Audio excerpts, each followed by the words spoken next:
Hello guys, back to our my channel. আজকে আমরা সিঁড়ি পরিষ্কার করছি, কারণ কাল থেকে আমাদের এখানে প্রচন্ড বৃষ্টি পড়ছে।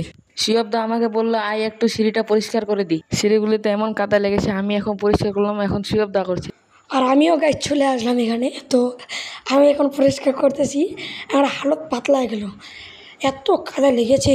তাদের বলে প্রচণ্ড বৃষ্টি, তো কাল থেকে মারাত্মক। আর আমাদের ঘরটাতে গরমের দিনে এত গরম, আর ঠান্ডার দিনে এত ঠান্ডা। কালকে শুধু রাত্রি 2টা থেকে 5টা পর্যন্ত পড়ছে বৃষ্টি। তো ওটার জন্য আমি ভাবলাম যে একটু সিঁড়িটা পরিষ্কার করে দিই। আর মোবাকে বললাম যে একটু মোবাইলটা নিয়ে আস, একটু ভিডিও করি।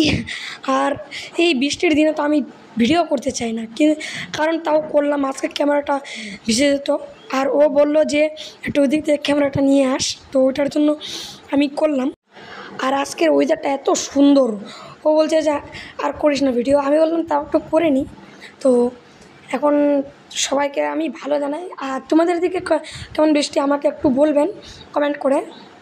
আর আমাদের দিকে অনেক সুন্দর ওয়েদারটা, এত সুন্দর। বাই।